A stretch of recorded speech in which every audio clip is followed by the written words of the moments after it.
Ertuğrul Bey, günlerce dağda, ormanda av yapıp durduk. Evimizi dağlar bildik. Avlarımızın postlarıyla bize bulabildiğin buğday bu mu? Devamı gelecek Karabey. Merak etmeyesin.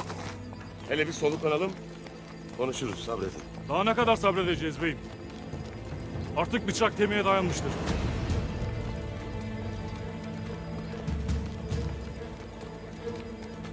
Beni bağışlayın. Kimizden değil. Kim? Ertuğrul Bey'iniz buğday alacağı altınla köle pazarından beni satın almış, canımı kurtarmıştır.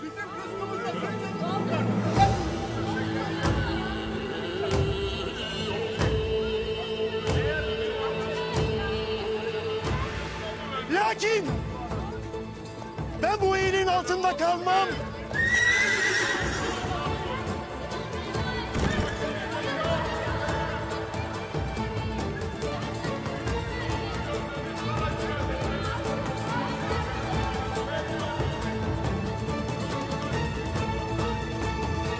Ertuğrul Bey! Çok müşkül duruma düştüm. Keşke beni orada bıraksaydın da öldürseydi.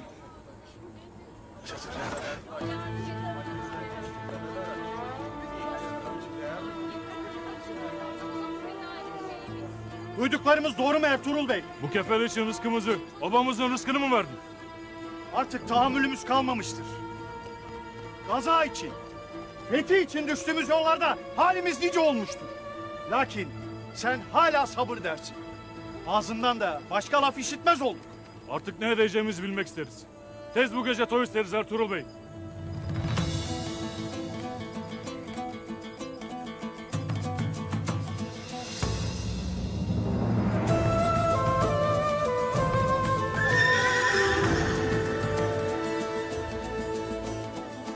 Siz ne vakittir rızık peşine düşer oldunuz? Rızkı veren hüda değil midir?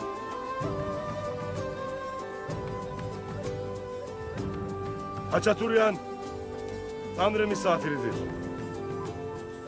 Tanrı misafiri 10 rızıkla gelir. Birini yer, 9'u kalır. Ne vakittir Yaradan'ın Rezzak ismini unutur oldunuz siz ha? Şimdi toy vakti değildir. Herkes üzerine düşeni yapsın. Kimsenin obada ikilik çıkarmasına, insanları telaşlandırmasına müsaade etmem. Dikensiz gül bahçesinde yaşıyorduk da buraya gelince mi bu hallara düştük?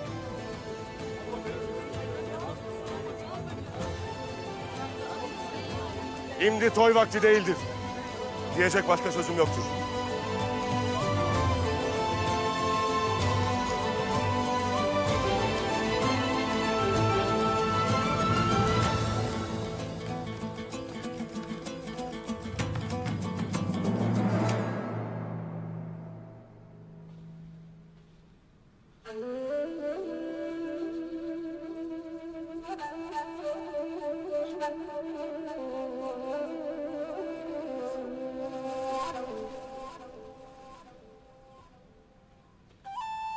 Gündüz'üm. Baba. Oğlum. Gündüz'üm. Soyumun devamı.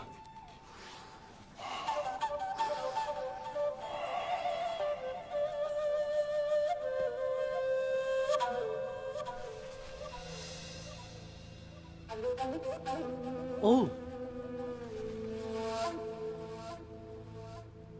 Beylerin toy isteğini reddetmek de ne ola?